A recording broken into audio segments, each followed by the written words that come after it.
Before we get to calls, let's do this Marianne Williamson thing really fast, man. Yep. Because if folks remember when we did our big conversation, not with Harvey, but before on Marianne Williamson, correct me if this is the official Left Reckoning take. We generally like Marianne. We think that she's invoking a lot of very important ideas. I have some pretty, legit concerns about how viable this is as a presidential campaign, and also, like, for me, I will 100% vote. I will vote third party against Joe Biden, even if it's Joe Biden Trump in the next election, if the person is a socialist. Mm-hmm. My interest starts to wane dramatically when that's not the case. And Marianne Right. Williamson has said she's not a socialist, and that's sort of like a killer for me. And me saying like, "Oh, can be an avatar." This is not attacking or saying that she's not like good or interesting or doing a lot of things to advocate for things that I agree with. But like for me, like if I were like, for me to go hard on this program for somebody who might not have a real chance of winning, that's like the first hurdle you have to clear, right? Right. And we're not there. But what did we say then? Was that all of the nerds and the little freaks and the people who are the gatekeepers of this brutal system, that The president's spokesperson. the president's spokesperson, Mehdi, who is for some reason taking a very serious interest in my Twitter recently. I don't know what that is about. If you're listening, Mehdi, you might be following You might Left be Reckoning. listening. What I mean, like, Mehdi, you want to come on the podcast? I would be happy to talk to you because Talk about this, yeah. I think Mehdi frustrates me a lot because I think Mehdi gets it generally. Yeah. But he plays this role, and I don't know if he plays it on TV or if that's just what he thinks. Where he like agrees with the criticisms that come from the left and leftists and socialists of the American state, of American politics, but he also basically thinks that the Democratic Party needs to be the shield against the Republicans, and everything should be sacrificed for that. But what we said then was that whenever people start coming at Marianne for things like how dare she run, how dare she challenge Biden, we would come hard for her on that, because that is incredibly anti-democratic and dangerous and reactionary, and the exact reason that we're in this quagmire.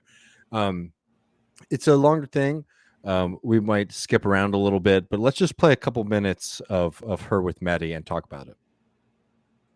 This time against sitting President Joe Biden, painting.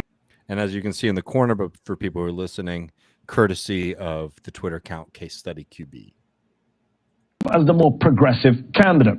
Williamson recently laid out what she calls an economic bill of rights, which runs to the left of President Biden's economic policies and includes the right to a job that pays a living wage and universal quality health care. But given she can't win, why is she running?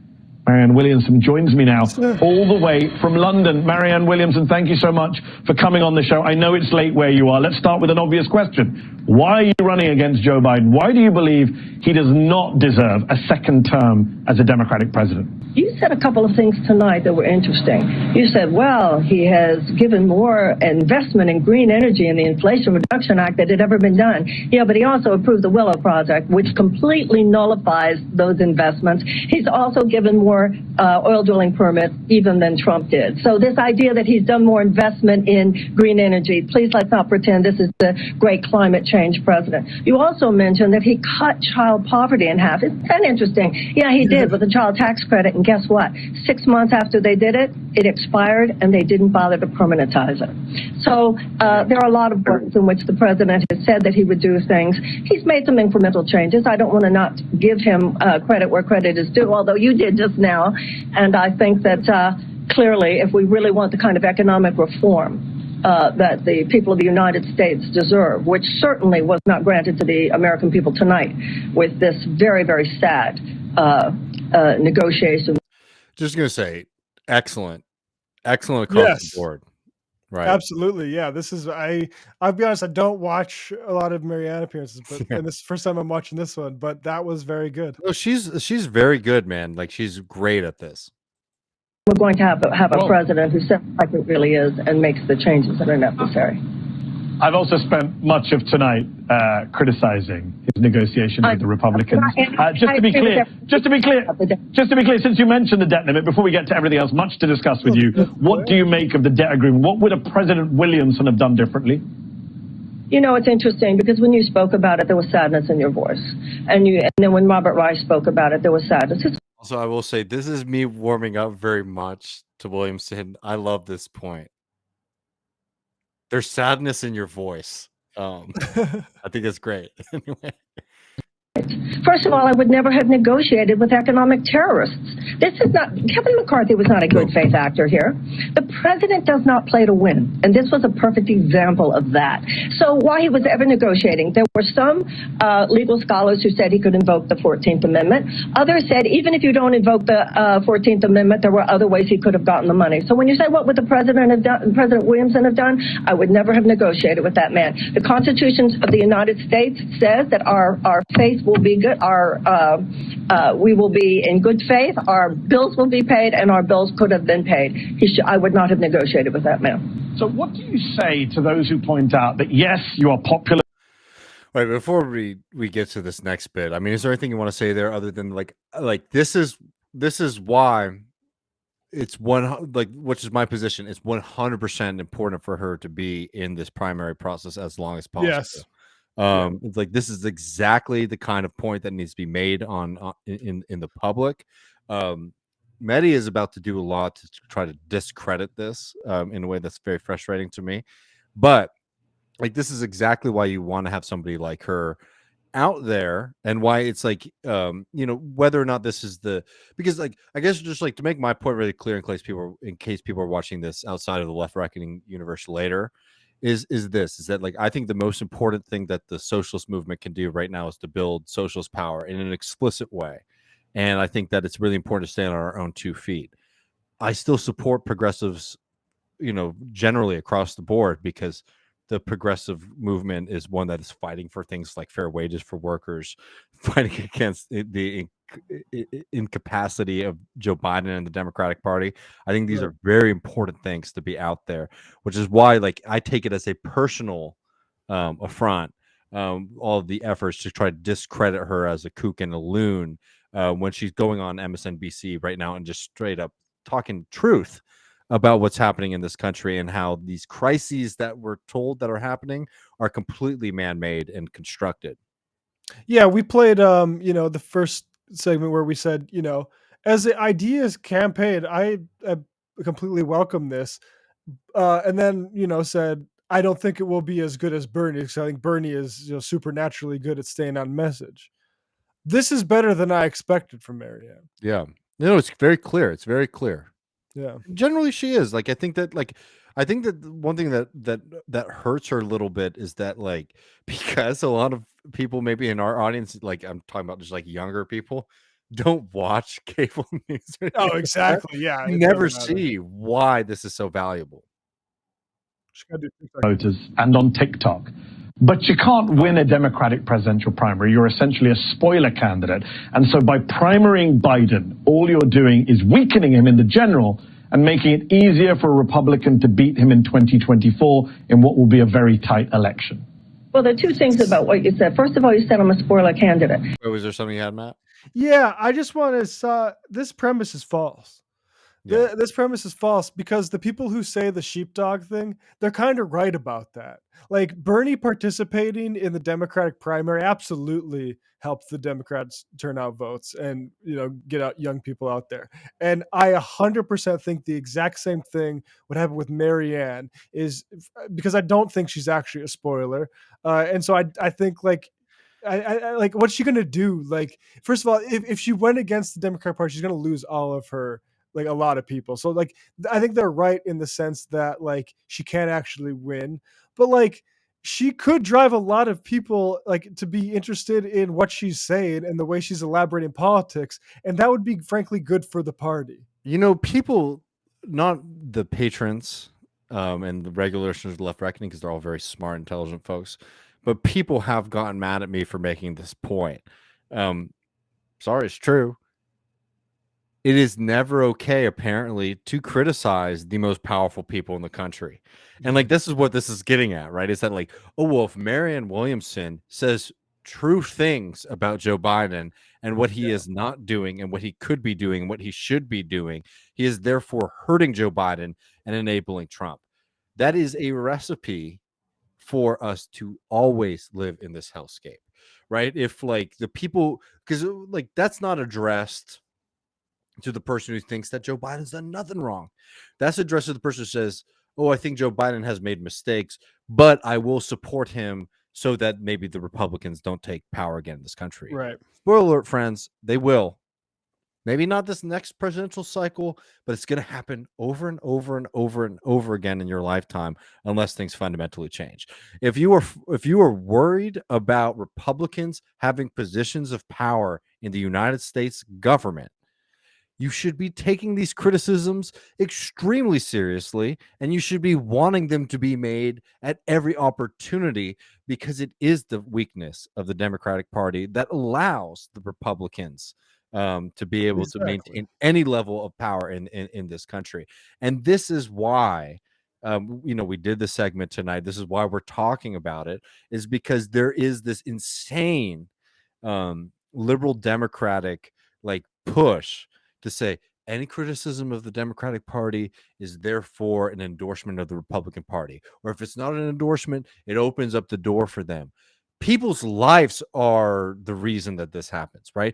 People who have dealt with the failures of the Democratic Party, people who went hard for them and then saw their lives get worse after they were in power, are the reason that you have an opening in any sense for a Donald Trump, right? Like, if it, like, this kind of idea that like criticism of the liberals and again, I'm just gonna say it because it does drive me nuts as like a democratic as a democrat, like democrat in the sense of like being for democracy, not about the party. The idea that criticizing the most powerful people in this country is an endorsement of the right wing. That's where it becomes very clear that that whole movement has lost the fucking plot. Right? Yeah. Because if you say, hey, Joe Biden, yeah, you shouldn't put work requirements on families. Hey, Joe Biden, you should make do on your promise to get rid of student debt, right? And do more than, by the way, the bullshit compromise that you put forward in the first place. Because again, just like Obamacare, by the way, did it matter? Did Kevin McCarthy say because Joe Biden had conditional student debt for certain people with this level of coverage? Did Kevin McCarthy say like, "Whoa, Joe Biden's being so reasonable. We're not going to try to like force debt repayment"? Or did the Supreme Court say like, "Oh, well, Joe Biden's trying to be so reasonable and fair. We're not going to try to block this kind of thing"? No, they would have blocked it. It was $2,000. Let alone 20 grand, right? 10,000 plus 10 if you have family loans, right? It just,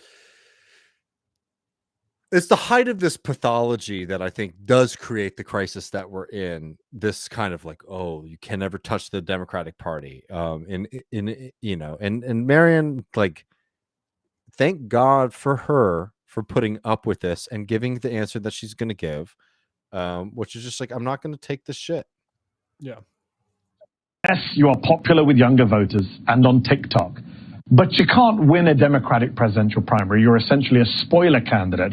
And so by primarying Biden, all you're doing... And I'm sorry, I know we've talked too much in between this, but I would just say she's running in the primary. Yeah. She's not a spoiler candidate. So like what that argument is saying is like literally any criticism of them is acting as a spoiler. Right? She's not running on the same ballot in the general election that would potentially say, oh, 15% of America voted for her, and then Trump won by 6%. And therefore, Marianne Williamson, which, by the way, I'm just going to say I reject that argument. I know some people don't like that perspective. The spoiler candidate thing is bullshit, because the people who would, in this scenario, vote for Marianne Williamson over a Biden or a Trump, they voted for Marianne Williamson. Right? So would you say that the Trump or the Biden people were spoilers to them? No, you wouldn't.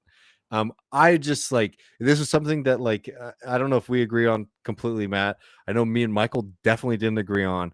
But like even in 2016, it's like the people who voted for Jill Stein instead of Hillary Clinton, then they voted for Jill Stein. That like the idea that like they I mean, look, that they belong to one side or the other. I don't agree with that. But that's no, but I also think there's an obligation to point out, like, when the GOP funds a pro-pot legalization candidate in Minnesota to try to take margin from Ilhan, like, it's like our job to tell voters like that's what's happening. I agree that like there shouldn't be, anti-democratic measures or an aversion to like running primaries, but like I do think like acting naive about intentionality there is like I don't. well, sure. Like the Republicans are obviously going to try to do anything that can fracture a vote, just as and the Democrats do it with libertarians. Right. But the point is that there are people who are saying, I don't want to support this person because of whatever stance that they take, right? Regardless if you can make the case that like, oh, this is better than that person, right? Yeah, I think like, generally it's just like, I'm sorry, right. It's just politics. And like the idea that you then attack like the voters for it instead of the candidate, right? So like if somebody is like, right. so if the argument is that like Joe Stein is unelectable, it is crazy and nuts, right? Or same about Marianne, right? And Hillary Clinton can't woo those people over. The blame then to me goes to that campaign and not to the people who decide to not vote or to vote third party. That's my general perspective on this. I think you're right to say like those people like wouldn't have turned out if they would have turned out for Hillary, they would have voted for Hillary. Yeah, right. Yeah, exactly. But, and they did it. They went through the effort actually of like waiting in line and doing all that stuff to not do that. Right. Anyway. Him in the general and making it easier for a Republican to beat him in 2024 in what will be a very tight election. Well, there are two things about what you said. First of all, you said I'm a spoiler candidate. I'm not a spoiler candidate. I'm running in a primary. So you can't be a spoiler if you're running in the primary. The second thing you said was this narrative you can't win. Isn't that what people said about Donald Trump? I will win if people vote for me. I believe that in a democracy, people should have as wide an array of options before them as there are candidates running on agendas. That's what a democracy is. We need to protect our democracy right now. That's obvious to everyone. The way you protect your democracy is by using your democracy. Candidate suppression is a form of voter suppression. So this idea that I'm a spoiler, no, I'm not a spoiler. I'm a candidate in a primary, and it's very important, I believe, that the president debate me, that the president debate any other people who are challenging him.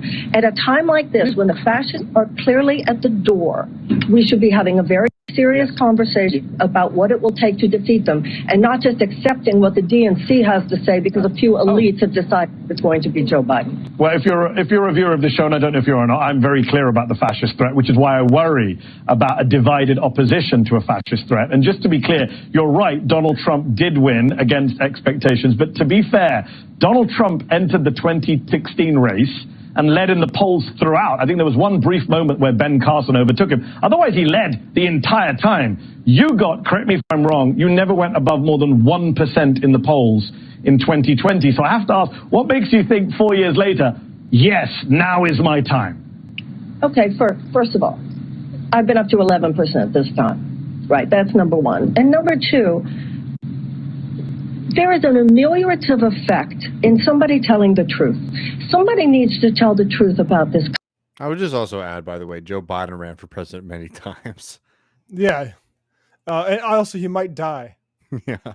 American people know. Please remember, Mehdi, 70% of the American people do not want him to run again. The American people, you have 70% of the American people who live with chronic economic anxiety. You have 64% of Americans who cannot absorb a $400 unexpected expenditure. We have 60% of Americans who are living paycheck to paycheck. 1 in 4 Americans live medical debt. You have 18 million Americans who cannot even afford to pay for the prescriptions that their doctors give them. Agree on all of that. So what are you proposing to do that's different to Joe Biden? Briefly explain to our viewers, what is your policy platform, briefly?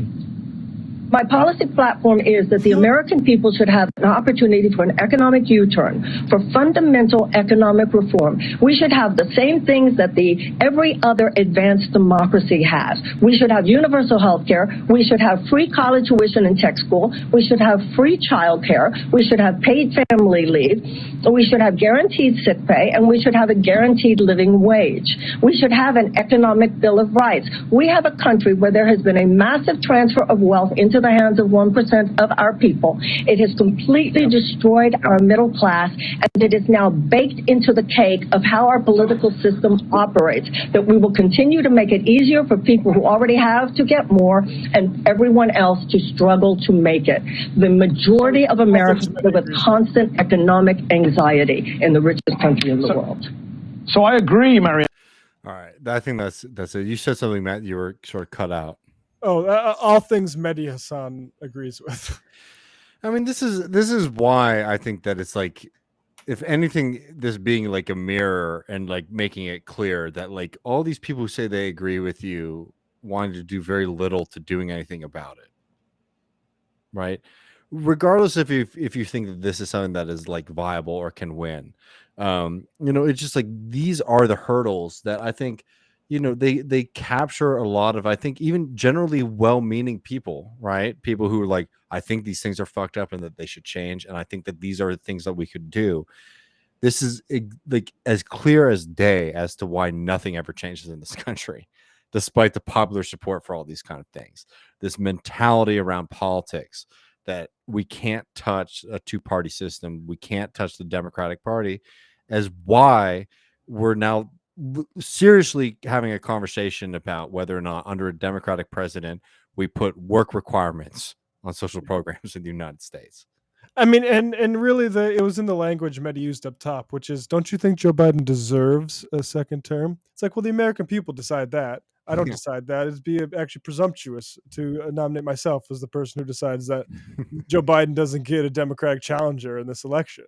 Yeah. And that's just it is a anxious about democracy perspective that Mehdi is taking there, and it's one that I think, like Al Jazeera Mehdi would have been able to identify there. And it's like the constant and the defensiveness too, man. It's not about your show. Right? Look, I mean, I'll just say this and we can close this clip out and then get to some calls. But I'll just say this, Matt, I mean, how long have you been, when did you come on the Majority Report, right? Like 2015. How much has have these conversations changed since you've been doing it? Oh, well, I mean, I guess like to answer, like Bernie there weren't those conversations really before. And then like now, I don't know. I guess I will say like that felt good. Like seeing Marianne, I think is great. I'm not saying anything. Yeah. What I'm saying is like the defensiveness is like, if you challenge these people, therefore the worst outcome is your responsibility. It's just like, and I guess what I'm saying is like, it just doesn't matter, right? Because it didn't matter when Bernie, who had been, in Congress forever, right, was the one who was running. Right. And it doesn't, because remember 2016, like Bernie Bros was, look at how rude Chris Cuomo was to Bernie. Look at how, and that was basically, the entire, and he was never treated that like well. Yeah, I'm just saying it's like it will never end. It will never end until like we make it end. And like I don't think I'm gonna be honest, I do not think that like as much help as like Bernie was, like just rallying around certain presidential campaigns, is going to do that. That's the only reason I haven't gone really hard on this campaign, because I think that it's a more fundamental, like grassroots class building movement that we need to be doing. But I'm just saying, like anyone who's sort of waiting around and thinking that one day American politics is just going to shift and create an opening for somebody who's saying the most reasonable things in the world, that we shouldn't punish working people because the Republicans ask us to, or we should have universal health care, or we should have a reasonable college education system in this country. That is just never going to change, because there will always be an excuse. There is always going to be the right. The right wing was always going to be there until they are defeated. And you know what's not going to defeat them? This sleepy, boring centrist politics, which enables them. Yeah. It comes down to us. It comes down to like working people across this country, building something that can change this fundamentally. But the idea, I guess, that I'm trying to get at is that like this crisis moment, democracy in crisis in 2015, democracy in crisis in 2020, democracy in crisis in 2024. It will be democracy in crisis in 2028. It'll be democracy in crisis in 2032. Like, you are signing yourself up to a lifetime of that if you're not sort of looking for avenues to change it. And changing it Yeah. hard. I'm not saying like, because like there are also people who just sort of say like, if we just were like more bold or we had more willingness or blah blah blah, which I just fundamentally disagree with. Like, base building is unglamorous, difficult work. But this idea that basically we'll just put away the Trump movement, it's not going to happen. And Right. it's just going to be repeats of 2015 forever, and that shit makes me want to do something. Well, and that's like the answer for folks who like when I use the word fascist, people are like, well, you just talk to Danny Bessner about it's like, but that part, the part about like where you're using it to basically like shield politics from any sort of threat, like I don't think it's like that then. Yeah, Like I can be open to like permeable lineages of reactionary like organizing across world history, but when you say like, oh, we need to vote for Joe Biden, the motherfucker who is like honestly, this whole thing, this is collaboration if you want to go there. Like the idea that you can't criticize that. yeah.